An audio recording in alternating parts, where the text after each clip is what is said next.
Hi welcome to Edubits learning. നമ്മുടെ പഠനങ്ങളൊക്കെ എവിടെ വരെ എത്തി? നമ്മുടെ സൈക്കോളജിയാണ് നോക്കുന്നത്. നമ്മൾ അതിൻ്റെ കൂടെ മറ്റുള്ള ടോപ്പിക്സ് ഒക്കെ നമ്മൾ ഇടാറുണ്ട്. എങ്കിലും നിങ്ങൾ എന്ത് ചെയ്യുക, പരമാവധി ക്വസ്റ്റ്യൻസ് ഒക്കെ ചെയ്ത് നോക്കുക. ഇനിയും നമ്മളിപ്പോൾ ഓരോ ദിവസം കുറച്ച് ക്വസ്റ്റ്യൻസ് ചെയ്യുന്നുണ്ട്. അതിൻ്റെ വിശദീകരണങ്ങൾ തരാറുണ്ട്. അതിൻ്റെ ഒരു കാരണം എന്ന് പറഞ്ഞാൽ നമ്മൾ ക്വസ്റ്റ്യൻസ് മാത്രം ചെയ്യുന്നതിൽ അർത്ഥമല്ല. നമ്മളിപ്പോൾ ഒരുപാട് ക്വസ്റ്റ്യൻസ് ചെയ്തിട്ടുണ്ടാവും, ഒരുപാട് ടോപ്പിക്കുകൾ പഠിച്ചിട്ടുണ്ടാവും. പക്ഷേ ഒരു ക്വസ്റ്റ്യൻസ് നമ്മൾ അപ്ലൈ ചെയ്യുമ്പോൾ അതിൻ്റെ ആൻസർ കറക്റ്റ് നമ്മൾ മനസ്സിലാക്കി, അതുപോലെ തന്നെ നമ്മൾ ഇപ്പോൾ ഒരുപാട് ക്വസ്റ്റ്യൻസ് കാണുന്ന സമയത്ത് ആ ടോപ്പിക്കിൽ നിന്ന് വന്നിട്ടുള്ള ക്വസ്റ്റ്യൻസ്, മറ്റു ക്വസ്റ്റ്യൻസ് എന്തൊക്കെയാണ്, ഏതൊക്കെ ഏരിയയിൽ നിന്ന് ക്വസ്റ്റ്യൻസ് വന്നിട്ടുണ്ട് എന്ന് കൂടി നമ്മൾ ഡിസ്കസ് ചെയ്യുന്നത് നിങ്ങൾക്ക് വളരെ ഉപകാരപ്പെടും എന്ന് വിചാരിച്ചുകൊണ്ടാണ്. എന്നാൽ നമ്മൾ മനസ്സിലാക്കേണ്ടത് ടോപ്പിക്ക് പഠിക്കാതെ ഈ PYQ ചെയ്യരുത്. കാരണം അതിൻ്റെ ചിലപ്പോൾ മറ്റുള്ള ക്വസ്റ്റ്യൻസ് ഒക്കെ വരും. അതായത് ടോപ്പിക്കിൻ്റെ കുറച്ചും കൂടി ഡെപ്ത് ഉള്ള, അല്ലെങ്കിൽ കുറച്ചും കൂടി മറ്റ് സാധാരണ ചോദിക്കാത്ത ചോദ്യങ്ങൾ ചിലപ്പോൾ അങ്ങ് ചോദിക്കാറുണ്ട്. കേട്ടറ്റ് എക്സാം നമുക്ക് പ്രെഡിക്റ്റ് ചെയ്യാൻ പറ്റുകയില്ല. ചില സമയത്ത് അത് ടഫാന്ന് പറയും, ചിലപ്പോൾ അത് എളുപ്പമാണെന്നൊക്കെ പറയാറുണ്ട്. അത് നിങ്ങളുടെ പഠന രീതി പോലെയാണ്. നിങ്ങൾ കുറച്ചധികം സമയം മെനക്കെട്ട് ഇതിന് പഠിക്കുന്നുണ്ടെങ്കിൽ നിങ്ങൾക്ക് തീർച്ചയായിട്ടും എളുപ്പമായിരിക്കും. അതായത് നിങ്ങൾക്ക് ചില ക്വസ്റ്റ്യൻസ് കിട്ടിയില്ലെങ്കിലും മാക്സിമം നിങ്ങൾക്ക് കവർ ചെയ്യാൻ പറ്റും. ഇതാണ് ഈ ഒരു സൈക്കോളജിയുടെയും പെഡഗോജിയുടെയും ഒക്കെ രീതി. അപ്പോൾ ഇന്ന് നമുക്ക് കുറച്ച് ചോദ്യങ്ങൾ ചെയ്യാം. ഇനി കൂടുതൽ ക്വസ്റ്റ്യൻസ് ഒക്കെ ആവശ്യമുണ്ടെങ്കിൽ നിങ്ങൾ ജസ്റ്റ് ഒന്ന് കമൻറ്റ് ചെയ്യുക. ഒരു ദിവസം തന്നെ നമ്മൾ ഒരു 20-30 ക്വസ്റ്റ്യൻസ് ചെയ്യണമെന്ന് ആഗ്രഹം ഉണ്ടെങ്കിൽ നമുക്ക് അങ്ങനെ ചെയ്യാം. എക്സാമിനോടനുബന്ധിച്ച് നമ്മൾ അവസാനത്തെ ഒരു 10 ദിവസം കുറച്ചധികം സമയം നിങ്ങൾക്ക് ക്വസ്റ്റ്യൻസും അതുപോലെ റിലേറ്റഡ് ആയിട്ടുള്ള കണ്ടന്റുകളൊക്കെ റിവിഷനായിട്ട് ഉറപ്പായിട്ടും നൽകും. നിങ്ങൾക്ക് അതിന് ആഗ്രഹമുണ്ടെങ്കിൽ തീർച്ചയായും ജസ്റ്റ് ഒന്ന് കമൻറ്റ് ചെയ്യുക കേട്ടോ. അപ്പോൾ നമുക്ക് ആദ്യത്തെ ക്വസ്റ്റ്യൻ നോക്കാം. നമ്മൾ 20 ക്വസ്റ്റ്യൻസ് ഈ ഭാഗത്തുനിന്ന് ചെയ്തിട്ടുണ്ടായിരുന്നു. 21ാമത്തെ ക്വസ്റ്റ്യനാണ്, കൗമാരക്കാരൻ്റെ സാമൂഹ്യ വികാസത്തിൻ്റെ ഒരു പ്രധാന ഘടകം. അപ്പോൾ ക്വസ്റ്റ്യൻസ് നേരിട്ടല്ലെങ്കിലും നേരിട്ടെന്നും പറയാം, പക്ഷേ നിങ്ങൾ മനസ്സിലാക്കുക ഇവിടുത്തെ ചോദ്യം എന്താ? കൗമാരം, നമ്മൾ അല്ലേ ഒരുപാട് ഘട്ടം, ശൈശവം, ബാല്യം, കൗമാരം, ഇങ്ങനെ ഘട്ടങ്ങൾ പഠിക്കുന്നുണ്ട്. അതിൻ്റെ വികാസത്തെക്കുറിച്ച് പഠിക്കുന്നുണ്ട്. വികാസം എന്തല്ല, പല രീതിയിലുള്ള കോഗ്നിറ്റീവ് ഡെവലപ്മെൻ്റ് ഉണ്ട്, അതുപോലെ സോഷ്യൽ ഡെവലപ്മെൻറ്റ്, ഇമോഷണൽ ഡെവലപ്മെൻറ്റ്, അതൊക്കെ നമ്മൾ പഠിച്ചിട്ടുണ്ട്. വികാസം അതിൻ്റെ പല ഡയമെൻഷൻസ് ഉണ്ട്. അപ്പോൾ ഇത് ചോദ്യം എന്താ? സാമൂഹിക വികാസത്തിൻ്റെ അല്ലെ സോഷ്യൽ ഡെവലപ്മെൻറ്റിൻ്റെ ഫീച്ചറായിട്ടാണ് ചോദിച്ചിട്ടുള്ളത്. അപ്പോൾ നിങ്ങൾ നോക്കൂ, ഗ്യാങ്ങുകൾ രൂപീകരിക്കുക, സാമൂഹിക നിലവാരം കാത്തു സൂക്ഷിക്കുക, അതായത് forming gangs, maintaining social status, സൗഹൃദ ബന്ധങ്ങളെ നിരാകരിക്കുക, denial of friendship, more importance for peer group. ഇങ്ങനെ ക്വസ്റ്റ്യൻ വന്നാൽ നിങ്ങളെങ്ങനെ ആൻസർ ചെയ്യാം? നിങ്ങൾ പറയും. ഇപ്പോൾ നമുക്കറിയാം കൗമാരകാലത്ത് കുട്ടികൾ അല്ലേ സുഹൃത്തുക്കളുണ്ടാവും. അപ്പോൾ നമ്മൾ ഓപ്ഷൻസ് നിങ്ങൾ നോക്കുക. ഗ്യാങ്ങുകൾ രൂപീകരിക്കുക, അതുപോലെ തന്നെ പിയർ ഗ്രൂപ്പിന് ഇമ്പോർട്ടൻസ് കൊടുക്കുക. അപ്പോൾ ഏതാണ് നമ്മൾ ഇവിടുന്ന് സെലക്ട് ചെയ്യുക? നമുക്കറിയാം കൗമാരത്തിൽ ഫ്രണ്ട്ഷിപ്പിനെ ഡിനൈൽ ചെയ്യുന്നത്, സൗഹൃദങ്ങളെ നിരാകരിക്കുക എന്നൊരിക്കലും, അപ്പോൾ നമുക്കത് പറ്റില്ല, അത് ശരിയല്ല. പിന്നെ ബാക്കിയുള്ള സോഷ്യൽ സ്റ്റാറ്റസ് നിലനിർത്തുക. പക്ഷേ ഇവിടെ അല്ലേ സാമൂഹിക ഡെവലപ്മെൻറ്റിൻ്റെ ഭാഗമായിട്ട് നമുക്ക് ഏറ്റവും ആപ്റ്റായിട്ട് ഇവിടെ കൊടുക്കാൻ പറ്റുന്ന സോഷ്യൽ ഡെവലപ്മെൻറ്റ് ഉണ്ടാകണമെങ്കിൽ നമ്മൾ ചുറ്റുമുള്ള ആളുകളുമായിട്ട് കണക്ഷൻസ് ഉണ്ടാവണം. അതിലിപ്പോൾ 2 പിയർ ഗ്രൂപ്പ്, അത് ഗാങ്സുകൾ. ഇപ്പോൾ ഇവിടെ നമ്മൾ ആൻസർ ചെയ്യേണ്ടത് ഇവിടെ പിയർ ഗ്രൂപ്പ് ആട്ടോ. മോർ ഇമ്പോർട്ടൻസ് പിയർ ഗ്രൂപ്പ്, അതായത് അവൻ്റെ സുഹൃത്തുക്കൾക്ക് അവൻ കൂടുതൽ പ്രാധാന്യം കൊടുക്കുന്നു. അപ്പോൾ ഇവിടെ നമ്മൾ മനസ്സിലാക്കേണ്ടത് ഇവിടെ ഗ്യാങ്ങുകൾ രൂപീകരിക്കുക എന്നുള്ളത് അന്ത്യബാല്യത്തിൻ്റെ പ്രത്യേകതയാണ്. അന്ത്യബാല്യം നമുക്കറിയാം, ബാല്യം, ശൈശവം, ബാല്യം, ആദ്യ ബാല്യം, അന്ത്യബാല്യം, പിന്നെ കൗമാരം വരുന്നത്. അന്ത്യബാല്യത്തിൽ വരുന്നതാണ് സാമൂഹിക അവബോധം, ഉത്തരവാദിത്ത ബോധം പ്രകടിപ്പിക്കുകയും ചെയ്യുന്നു. അതുപോലെ തന്നെ യാഥാർത്ഥ്യ ബോധത്തോട് പെരുമാറാൻ പഠിക്കുന്നു, മാത്സര്യ ബോധം ഉണ്ടാകുന്നു, വിമർശന ബുദ്ധിയോടെ കാര്യങ്ങൾ വിശകലനം ചെയ്യുന്നു, വീരാരാധന അല്ലേ നമുക്കറിയാം, വീര കഥാപാത്രങ്ങളോട് ആരാധന ഉണ്ടാകുന്നു, കായിക ശക്തിയും ധൈര്യവും വർദ്ധിക്കുന്നു, സമപ്രായ സംഘപ്രവർത്തനം. കണ്ടോ ഇവിടെ ഇങ്ങനെ നമ്മൾ പഠിച്ചിട്ടുണ്ടോ? പിയർ ഗ്രൂപ്പ് ആക്ടിവിറ്റി ശക്തമാക്കുന്നു. പക്ഷെ ഇത് കണ്ട് നമ്മൾ എന്ത് ചെയ്യരുത്, കൗമാരത്തിലുള്ളത് മാറിപ്പോകരുത്. അതുപോലെ മറ്റൊരു പ്രത്യേകത, നമ്മൾ ഇതിന് പറയുന്നൊരു പേര് ഗ്യാങ് ഏജ്, എന്താ പറയുക, സംഘബന്ധങ്ങളുടെ കാലഘട്ടം. ഗ്യാങ് ഏജ് എന്ന് അന്ത്യബാല്യത്തിന് പറയും. അപ്പോൾ നമുക്ക് ഈ ഗ്യാങ് എന്നുള്ള വേർഡ് കിട്ടിയാൽ അത് അന്ത്യബാല്യം എന്നാണെന്ന് മനസ്സിലാക്കുക. ഓക്കെ, അപ്പോൾ നമ്മൾ പിയർ ഗ്രൂപ്പ് ആക്ടിവിറ്റി ഇതുണ്ട് എന്ന് വിചാരിച്ചാൽ അതല്ല ഇവിടുത്തെ ആൻസർ വരുന്നത്. അതുകൊണ്ടാണ് ഞാൻ ഈ ഒരു ഭാഗം നിങ്ങൾക്ക് കാണിച്ചിട്ടുള്ളത്. അതുപോലെ ജീവിത മൂല്യങ്ങളെക്കുറിച്ചുള്ള കാഴ്ചപ്പാട് രൂപീകരിക്കുന്നു, ഭാഷാ ശേഷികളിൽ നിപുണത നേടുന്നു, ഇങ്ങനെയുള്ള കാര്യങ്ങൾ. ഓക്കെ, അപ്പോൾ ആൻസർ മനസ്സിലായോ? കുറച്ച് ആലോചിച്ചാൽ കിട്ടുന്ന ആൻസറാണ് കേട്ടോ, മാറിപ്പോവരുത്. നെക്സ്റ്റ്, നിങ്ങളുടെ ക്ലാസ്സിലെ ഒരു കുട്ടി നിങ്ങളുടെ വിഷയത്തിൽ പിന്നാക്കം പോയാൽ, അല്ലേ, പിന്നാക്കം പോയാൽ, if A students in your class is week in your subject what will you do? എന്താണ് ചെയ്യുക? കുറച്ചുകൂടെ പ്രാക്ടിക്കലായിട്ട് ചിന്തിച്ച് ചെയ്തേണ്ട ഒരു ക്വസ്റ്റ്യൻ. പരിഹാരബോധം നൽകുക, provide remedial coaching, give peer coaching, സമപാഠികൾ വഴിയുള്ള കോച്ചിങ് കൊടുക്കുക. Avoid the students as it may be consuming the time of other student, മറ്റുള്ളവരുടെ സമയം നഷ്ടപ്പെടുത്തും, അതുകൊണ്ട് അവൻ എന്ത് ചെയ്യുക, അവനെ അവഗണിക്കുക. Make the teaching fast so that students comprehension level may increase, അധ്യാപന വേഗത കൂട്ടിയിട്ട് അവൻ്റെ ഗ്രഹണശേഷി കൂട്ടാൻ ശ്രമിക്കുക, ഗ്രഹണശേഷി കൂട്ടുക. അപ്പോൾ ഇവിടെ എന്താ ചെയ്യേണ്ടത്? കറക്റ്റ് ഒരു അധ്യാപകൻ എന്ത് ചെയ്യുക, അവൻ എന്ത് ചെയ്യുക, അവന് റെമഡിയൽ കോച്ചിങ് കൊടുക്കുക, പരിഹാര ബോധനങ്ങൾ കൊടുക്കുക. അപ്പോൾ റെമഡിയൽ ടീച്ചിങ് എന്നുള്ള കൺസെപ്റ്റ് നമ്മൾ പഠിച്ചു വെക്കുക. കുട്ടികൾക്ക് അങ്ങനെ പ്രയാസമുണ്ടെങ്കിൽ കൊടുക്കുന്നതാണ് എന്ത്, റെമഡിയൽ ടീച്ചിങ്. അടുത്ത നോക്കൂ, പ്രായഭേദമന്യേ വൈകല്യമുള്ളവരെ മുഖ്യധാരാ വിദ്യാഭ്യാസ മേഖലയിൽ ചെറിയ സമായോജനങ്ങളിലൂടെയും വിഭവങ്ങൾ നൽകിയും ഉൾക്കൊള്ളിക്കുന്ന രീതി. ഇംഗ്ലീഷ് ഒന്ന് ജസ്റ്റ് നോക്കടാ. Disabled people of all ages being placed in main stream education, അല്ലേ, ഡിസാബിൾഡ് ആയിട്ടുള്ള ആളുകൾ മെയിൻ സ്ട്രീം എഡ്യൂക്കേഷനിലേക്ക് വരുന്നു. With some adaptation and resources is called. എന്താണ് അതിന് നമ്മൾ പറയുന്നത്? മെയിൻ സ്ട്രീമിലേക്ക് കൊണ്ടുവരുന്നതിന് സെഗ്രിഗേഷൻ, ഇൻക്ലൂഷൻ, ആക്സസിബിലിറ്റി, ഇൻ്റഗ്രേഷൻ. എന്താണ് അതിന് പറയുന്നത്? അതിന് നമ്മൾ പറയുന്നത് ഇൻക്ലൂഷൻ. നമ്മുടെ ഒരു സിലബസിലൊരു ഭാഗം തന്നെയാണ് ഇൻക്ലൂസീവ് എഡ്യൂക്കേഷൻ. നമുക്കറിയാം ഇൻക്ലൂസീവ് എഡ്യൂക്കേഷൻ്റെ ഭാഗമായിട്ട് ഇന്ത്യയിൽ നിലവിൽ വന്ന നിയമങ്ങൾ ചോദിക്കാറുണ്ട് കേട്ടോ. ഞാൻ ഈ ക്വസ്റ്റ്യൻസിൽ നിന്ന് വന്നിട്ടുള്ള കുറേ കാര്യങ്ങളാണ് പറയാൻ പോകുന്നത്. 1995 അല്ലേ, PWD ആക്ട്, അല്ലേ, അല്ലേ, ഡിസാബിൾഡ് ആയിട്ടില്ല, PWD ആക്ട്. ഓക്കെ, ഇങ്ങനെയുള്ള ഒരു ആക്ട് വന്നിട്ടുണ്ടായിരുന്നു. അതുപോലെ തന്നെ പിന്നീട് ഇത് റിവൈസ് ചെയ്ത് 2016 RPW, അല്ലേ, റിവൈസ്ഡ് PWD ആക്ട് വരുന്നു, അല്ലേ. അപ്പോൾ ഈ ആക്റ്റുകൾ ചോദിക്കാറുണ്ട്, അതിൻ്റെ ഇയർ ചോദിക്കാറുണ്ട്, മറന്നു പോയത് കേട്ടോ. ഇതിപ്പോൾ ഈ ഒരു 1990കളിലാണ് ഇൻക്ലൂസീവ് എഡ്യൂക്കേഷന് അങ്ങനെയുള്ളൊരു കാഴ്ചപ്പാട്. എന്ന് പറഞ്ഞാൽ മെയിൻ സ്ട്രീം, അതായത് മുഖ്യധാര, നമ്മൾ സാധാ ക്ലാസ് റൂമിൽ ഇവരെ ഇരുത്തുക, അതിന് പുറമെ ഇവർക്ക് എന്ത് ചെയ്യുക, ഒരു റിസോഴ്സ് ടീച്ചറുടെ സഹായം കൊടുക്കുക, പ്രത്യേക ക്ലാസ് മുറികളിലാക്കുക എന്നില്ല കേട്ടോ, ഇവരെ സാധാ കുട്ടികളുടെ കൂടെ ഇരുത്തുക. അതാണ് ഇപ്പം നിലവിലുള്ള നമ്മളൊരു സിസ്റ്റം. ഇതിൽ സെഗ്രിഗേഷൻ എന്ന് പറഞ്ഞാൽ മാറ്റി നിർത്തുക, ആക്സസിബിലിറ്റി വേറൊന്ന്, ഇൻ്റഗ്രേഷൻ എന്നുള്ളൊരു കൺസെപ്റ്റ് ഉണ്ട്, ഇൻ്റഗ്രേറ്റഡ് എഡ്യൂക്കേഷൻ. ഇത് നമുക്കറിയാം ഇതിന് മുമ്പ് തന്നെ, നമ്മൾ 1990കൾക്ക് മുമ്പ് തന്നെ ഉണ്ടല്ലോ ഇൻ്റഗ്രേറ്റഡ് എഡ്യൂക്കേഷൻ ഫോർ ഡിസാബിൾഡ് ചിൽഡ്രൻ എന്നുള്ളൊരു കൺസെപ്റ്റ്. 1970കളിലാണ് അത് വരുന്നത്, ഇങ്ങനെയുള്ളൊരു കൺസെപ്റ്റ് വരുന്നത്. അവിടെ സ്കൂളുകളിൽ പ്രത്യേക ക്ലാസ് റൂം ഇവർക്ക് വേണ്ടി തയ്യാറാക്കുകയും അവരെ പരമാവധി വീട്ടിൽ നിന്ന് സ്കൂളിലേക്ക് കൊണ്ടുവരിക എന്നുള്ളൊരു കാഴ്ചപ്പാട് അന്ന് ഉണ്ടായിരുന്നു. അതുപോലെ ഇൻക്ലൂസീവ് എഡ്യൂക്കേഷൻ്റെ പ്രിൻസിപ്പിൾസ് എന്ന് പറഞ്ഞാൽ വെൽ കൺസ്ട്രക്റ്റഡ് എഡ്യൂക്കേഷൻ പ്ലാൻ ആയിരിക്കണം. അതുപോലെ multi lingualism as A resource, കാരണം എന്താ, കുട്ടികൾക്ക് മനസ്സിലാകുന്ന രീതിയിൽ മൾട്ടി ലിംഗ്വലിസം ഉപയോഗിക്കണം. ഈക്വിറ്റി ആൻഡ് ഈക്വൽ ഓപ്പർച്യൂണിറ്റീസ്, അല്ലേ, കുട്ടികൾക്ക് തുല്യ അവസരങ്ങൾ പ്രാധാന്യം ചെയ്യണം. Use of specific pedagogical strategy ആവശ്യമാണ്, സ്പെഷ്യൽ ബോധന തന്ത്രങ്ങൾ, സെൻസിറ്റൈസേഷൻ ടുവാർഡ്സ് ഇൻഡിവിജ്വൽ ഡിഫറൻസ്. ഇനി നമുക്ക് അടുത്ത ക്വസ്റ്റ്യൻ നോക്കിയാലോ. വെളുത്ത പട്ടിയുടെ കടിയേറ്റ കുട്ടിക്ക് കറുത്ത പട്ടിയെ പേടി തോന്നുന്നില്ല.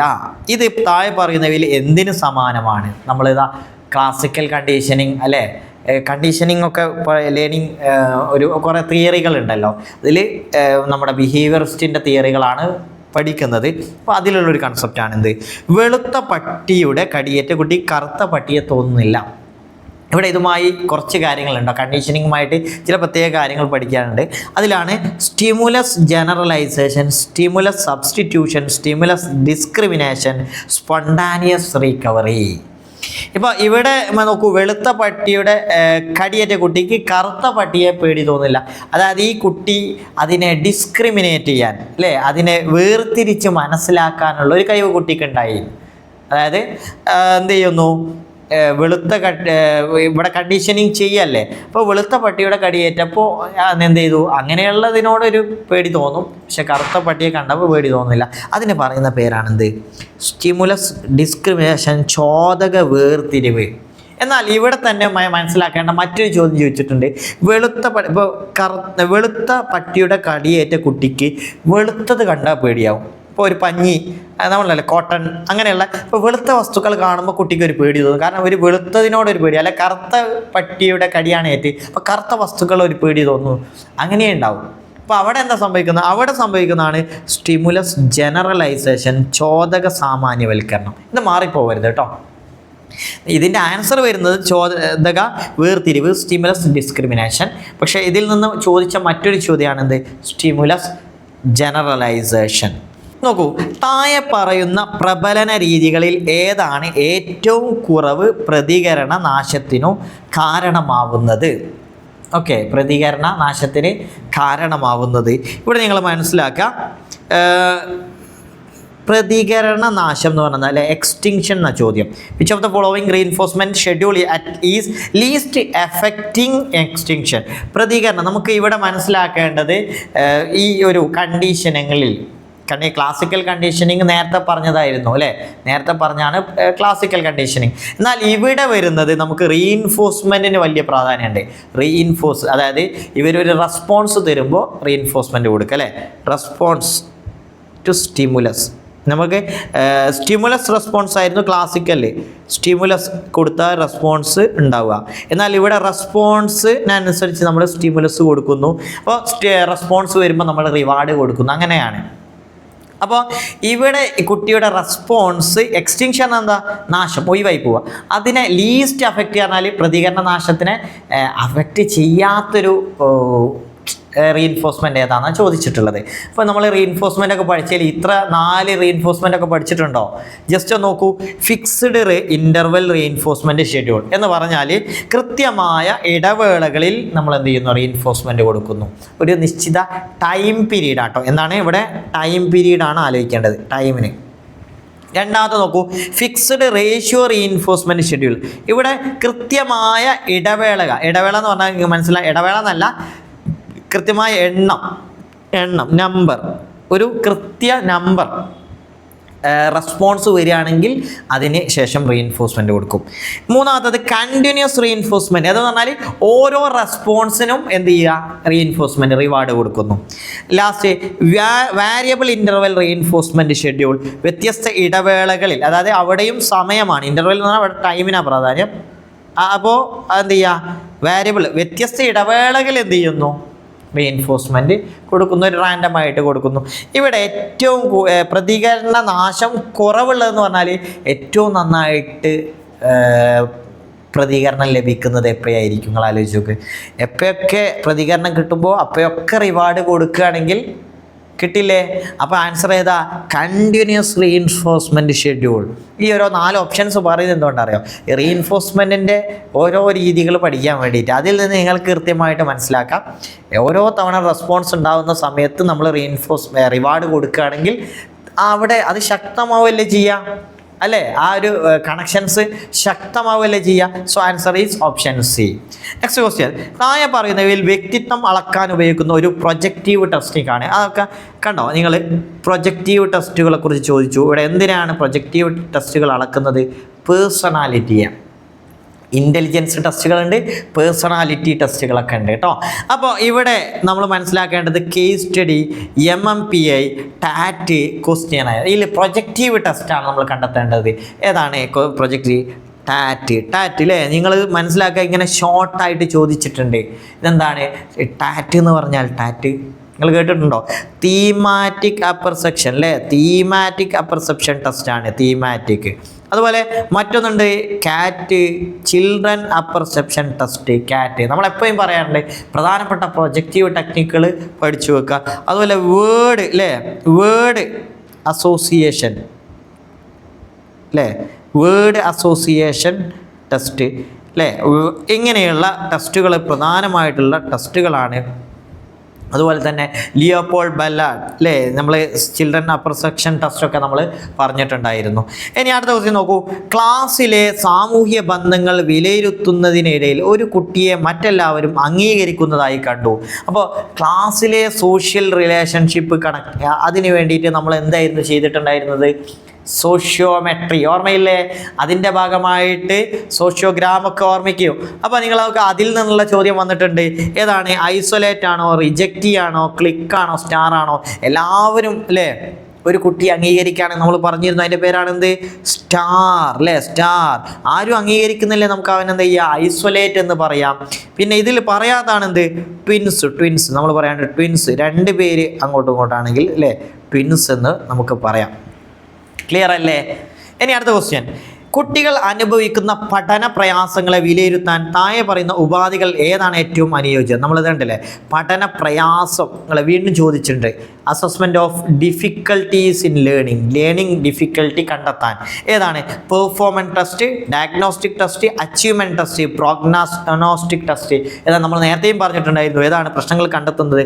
ഡയഗ്നോസ്റ്റിക് ടെസ്റ്റ്, അതല്ലെങ്കിൽ നിദാന ശോധകമാണ്. ഏതാണ്? ഒരുപാട് ടെസ്റ്റുകൾ ഉണ്ട് അല്ലേ? ടെസ്റ്റുകൾ ജസ്റ്റ് നോക്കി പോവുക. പ്രധാനപ്പെട്ടതാണ് എന്ത്? നിദാന ശോധകം. വളരെ ഇമ്പോർട്ടൻ്റ് ആണ് കേട്ടോ. ഇനി അടുത്ത ക്വസ്റ്റ്യൻ. താഴെ പറയുന്നതിൽ അച്ചീവ്മെൻറ്റ് മോട്ടിവേഷൻ കണ്ടോ? മോട്ടിവേഷനുമായി ബന്ധപ്പെട്ട ഒരു ചോദ്യം വന്നു. മോട്ടിവേഷൻ തിയറി മുന്നോട്ട് വെച്ചത് ആരാണ്? Abraham Maslow, Carl Rogers, David McClelland, E L. Thorndike. ആരാണ്? Achievement motivation. ഇത് ചോദിക്കാറുണ്ട്, ചിലപ്പോഴൊക്കെ ചോദിക്കുന്ന ഒരു ചോദ്യമാണ്. അത് അങ്ങനെ പഠിച്ചു വെച്ചാൽ മതി. അച്ചീവ്മെൻറ്റ് മോട്ടിവേഷനുമായി ബന്ധപ്പെട്ട ആളാരാണ്? ഡേവിഡ് മക്ലെലൻ.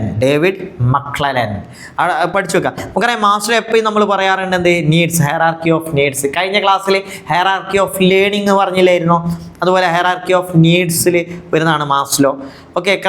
കാൾ റോജേഴ്സിനെ കുറിച്ച് നമ്മൾ വ്യക്തിത്വവുമായി ബന്ധപ്പെട്ട പ്രധാനപ്പെട്ട ഒരു വ്യക്തിയാണ്. തോണ്ടൈക്കിൻ്റെ നിയമങ്ങൾ നിങ്ങൾ പഠിക്കണം അല്ലേ? തോണ്ടൈക്കിൻ്റെ നിയമങ്ങൾ നമ്മൾ പഠിച്ചു വെക്കാം. ഇനി നോക്കൂ, എങ്ങനെയാണ് നമുക്ക് അച്ചീവ്മെൻറ്റ് മോട്ടിവേഷൻ ഡെവലപ്പ് ചെയ്യുക? ജസ്റ്റ് മനസ്സിലാക്കുക. The home school society plan important role in the development of achievement motivation. Early training at home, parental expectation, guidance received, stories of great women and ഇതാക്കണ്ടോ വലിയ ആളുകളുടെ കഥകളും അതുപോലെ തന്നെ അവരുടെ നേട്ടങ്ങളെക്കുറിച്ചൊക്കെ കുട്ടികൾ ഇങ്ങനെ അതൊക്കെ കുട്ടികൾ കേൾക്കുന്നതനുസരിച്ച് കുട്ടികളിൽ ഉണ്ടാകുന്നതാണ് അച്ചീവ്മെൻറ്റ് മോട്ടിവേഷൻ. അതുപോലെ proper environment for in the class റൂമിൽ കൊടുക്കണം.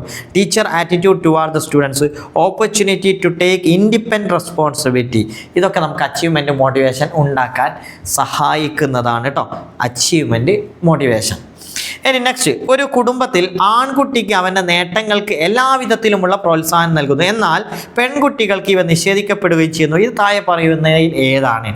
ഇപ്പോൾ ഇതെന്തുമായി ബന്ധപ്പെട്ട ഒരു ചോദ്യമാണ്? ജെൻഡറുമായി ബന്ധപ്പെട്ടതാണ്. ആൺകുട്ടിക്ക് നൽകപ്പെടുകയും പെൺകുട്ടികൾക്ക് അത് നിഷേധിക്കപ്പെടുകയും ചെയ്യുകയാണെങ്കിൽ അതിന് പറയുന്ന പേര് gender stereotype, gender bias, gender discrimination, gender equality. എന്താണ് അതിൻ്റെ പേര്? ജെൻഡർ ഡിസ്ക്രിമിനേഷൻ അല്ലേ? ഡിസ്ക്രിമിനേഷൻ എന്നുള്ളതാണ് പറയുന്നത്. ഓക്കെ. സൊസൈറ്റിയിൽ അങ്ങനെ ഒരു കാഴ്ചപ്പാടുണ്ട് അല്ലേ? അത് നമ്മൾ പറയുന്ന പേരാണെന്ത്? Gender stereotype. Okay. Gender stereotype. ആണുങ്ങൾക്ക് ഇതേ ചെയ്യാൻ പറ്റും, സ്ത്രീകൾക്ക് ഇങ്ങനെ ചെയ്യാൻ പാടുള്ളൂ എന്നൊക്കെ കൊടുക്കുകയാണെങ്കിൽ എന്നൊക്കെയുള്ള ആ ഒരു കാഴ്ചപ്പാടുണ്ടല്ലോ, ജെൻഡർ സ്റ്റീരിയോടൈപ്പ്. കുറേ സ്റ്റീരിയോടൈപ്പുകൾ സൊസൈറ്റിയിലുണ്ട്. അപ്പോൾ നമ്മൾ മനസ്സിലാക്കേണ്ടത് ജെൻഡറുമായി ബന്ധപ്പെട്ടുള്ള ചോദ്യങ്ങൾ വന്നിട്ടുണ്ട്. ഇതിലൊക്കെ വരുന്ന എല്ലാ ഏരിയയിൽ നിന്നും ഓരോരോ ചോദ്യങ്ങൾ ചോദിച്ചിട്ടുണ്ട്. ഇന്ന് നമ്മൾ നോക്കിയാൽ തന്നെ മനസ്സിലാക്കുക, ലേണിംഗ് തിയറിയിൽ നിന്ന് ചോദ്യങ്ങൾ വന്നിട്ടുണ്ട്. അതുപോലെ തന്നെ ഇതിൽ വരാത്തൊരു ഭാഗം എന്ന് പറഞ്ഞാൽ ഇൻ്റലിജൻസ് വന്നിട്ടില്ല കേട്ടോ. അപ്പോൾ ഇൻ്റലിജൻസുമായിട്ട് ഹവാർഡ് ഗാർണർ നമ്മളെപ്പോഴും ചോദിക്കുന്ന ഇതിൽ വന്നിട്ടില്ല, പക്ഷേ അത് ചോദിക്കാറില്ലേ? പക്ഷെ ഇതിൽ കുറച്ചും കൂടി വ്യത്യസ്തമായ ഡെവലപ്മെൻറ്റ് ചോദിച്ചിട്ടുണ്ട്. അതുപോലെ തന്നെ മോട്ടിവേഷൻ ചോദിച്ചിട്ടുണ്ട്.